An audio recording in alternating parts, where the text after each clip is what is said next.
मंडळी लग्न म्हटलं की प्रत्येक मुलीच्या आईसाठी खूप स्पेशल आणि इमोशनल मोमेंट असतो. खरं तर इतकी वर्ष लहानाची मोठी केलेली मुलगी आज सासरी जाणार ही फिलिंग काहीतरी वेगळी असते.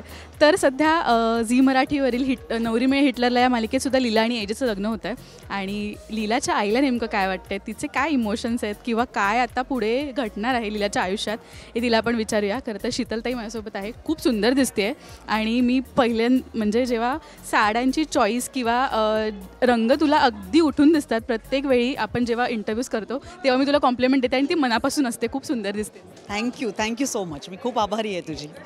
जसं म्हणाले की प्रत्येक आईसाठी ना स्पेशल मोमेंट असतो. लग्न म्हटल्यावर ते पण मुलीचं लग्न, आता लीलाचं लग्न होतं आहे. बरंच काही घडलं आहे मागे पण त्याला मागे ठेवून आता पुढे खूप छान छान काहीतरी घडणार आहे. काय सांगशील आई म्हणून लीला? जे प्रेक्षक बघतात त्यांना तर माहितीच आहे की लीलाची ही आई साधीसुधी नाहीच आहे आणि ती जे काही करते पण ते मुलींचं भलं व्हावं यासाठी करते. तिचा दुसरा काही हेतू नाही आहे. तिला जे आयुष्यामध्ये सगळं सेकंड हँड मिळालं आहे, जी तिच्यात आयुष्यातली कमतरता आहे ती मुलींच्या आयुष्यात असू नये असं तिची सगळी जगभर आयांना जे वाटतं तशीच तिची भावना आहे. फक्त ऑफकोर्स लीला खूप वेंधळी आहे किंवा लीलाच्या जन्मानंतर कालिंदीच्या आयुष्यात खूप उलथापालथ होऊन तिला नंतर या घरात प्रवेश करावा लागला. ह्याचा सगळा जो रोष आहे तिच्या मनात, तर त्यासाठी तिला ह्या मुलीचं लग्न व्हावं असं वाटतंय. पण तिच्या सुदैवाने, म्हणजे लीलाच्याच नाही कालिंदीच्या सुदैवाने, एक अत्यंत म्हणजे अतिश्रीमंत असा माणूस, हो, असा माणूस लीलाच्या आयुष्यामध्ये त्याचा म्हणजे जीवनसाथी म्हणून प्रवेश होतोय. त्यामुळे कालिंदी खूपच खुश आहे. त्याच्यामुळे तिला काहीही करून हे लग्न व्हावं असं वाटतंय. पण जे काही उलथापालथ होते त्यामुळे लीलाचं लग्न आत्ता ह्या क्षणी एजेशी होणं शक्य नाही आहे. पण कालिंदीची महत्त्वाकांक्षा इतकी मोठी आहे, इतकी जबरदस्त आहे की ती म्हणते की बाय हुक और बाय क्रूक मी हे करते. साधी सर्वसामान्य आई कदाचित नशिबाला दोष देऊन थांबेल, रडत राहील कदाचित आयुष्यात, पण कालिंदी तशी नाही आहे. ती म्हणते बाय हुक और बाय क्रूक मला मिळालं तर हवं आहे आणि जर ते मला नाही मिळाले तर माझ्या मुलींना मिळायलाच हवं आहे.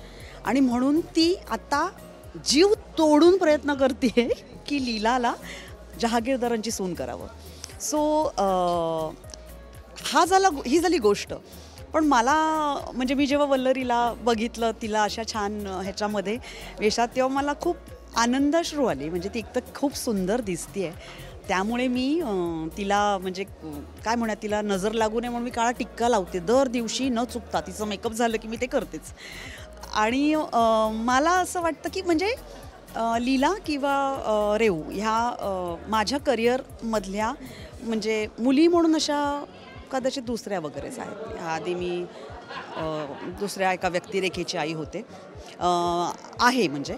सो पण ह्या दोन मुलींशी माझं खूप काहीतरी वेगळं एक कनेक्शन झालं आहे. मी असं नाही म्हणणार की मी त्यांची आई झाल्यासारखं मला वाटतं आहे, पण त्यांची ताई आहे आणि त्या दोन्ही मुली घरापासून दूर राहत आहेत. तर मला कुठेतरी मी त्यांना असं गमतीत म्हणते की तुमच्या आईची कमतरता मी तुम्हाला भासूच देणार नाही आहे. इतकं मी त्यांना सतत असं की नीट राहा, नीट करा, नीट वागा. कारण म्हटलं ते जसं माझी आई मला सांगायची की बाई गं नीट वाग, नाही तर माझं नाव खराब करशील. तर आता कधीतरी त्या अशा मस्ती करतात, एखादी थोडीशी चूक होते आणि मग बाकीच्या आर्टिस्ट असं मुद्दाम म्हणतात ती तुझी मुलगी, ती मोठी, ती छोटी, तिने असं केलं. आणि मग मला नेमकं कळतं की माझी आई मला काय सांगत होती. कारण मला नेमकं तेच येतं फिलिंग आणि मी त्या दोघींना सांगते बाई गं प्लीज नीट वागा, माझं नाव राखा. सो हे अशी काहीतरी गंमत होते. त्याच्यामुळे आणि एक असं हे फिलिंग मी अनुभवलं नव्हतं. ह्यापूर्वी मीच हिरोईनच्या म्हणजे काय म्हणूया मुख्य भूमिका करत असल्याने मालिकेत माझी लग्न झालीत.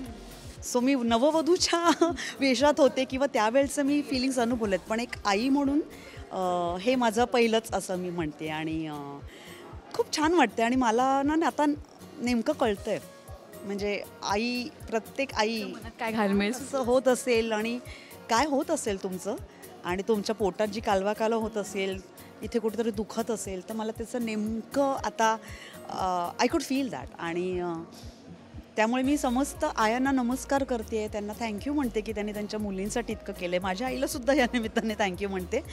अँड आय होप ती माझ्या आईची इच्छाही लवकरच पूर्ण होईल. जसं मी म्हणाले की लास्ट टाईम जेव्हा हळदीला आम्ही आलो होतो तेव्हा तुझा एक सीन होता, खूप त्याच्यामध्ये ड्रामा होता आणि तू तो वन टेक दिला होतास. खरं तर त्यावेळी आम्ही सगळे मीडियावाले मागे बसून होतो. हां, आणि ताई तुला मी खोटं नाही सांगणार, कारण का तू त्या ह्याच्यामध्ये पूर्ण झोकून दिलं होतं स्वतःला. आणि जेव्हा तू बाहेर आलीस, जेव्हा कट झालं, तुझे डोळे अक्षरशः पाणावले होते. आणि ते BTS अजून आमच्याकडे आहे, ते जेव्हा सोशल मीडियावर गेलं तेव्हा लोकांनीही कौतुक केलं कमेंट करत. मला तुला त्याबद्दल हॅट्स ऑफ करायचं. एकतर वन टेक होता तो सीन सगळा, आणि त्याच्यानंतर कटिंग, क्लोज, मास्टर हे सगळंसुद्धा होतं, पण इंटेन्सिटी तीच होती. तर त्या सीनमागची एक कलाकार म्हणून आपली कस लागते ना, जेव्हा असे सीन्स लिहून येतात, आणि त्यात तो सीन करणं म्हणजे खरं तुला हॅट्स ऑफ आहे. आणि आम्ही सगळ्यांनी तो सीन बघितला आहे ऑफ कॅमेरापासून, आणि आम्ही सांगू शकतो किती मेहनत लागत असेल. काय सांगशील त्या सीनबद्दल? एक पाठांतर आणि ते एक ॲक्ट करणं, त्यावेळी मनात काय सुरू?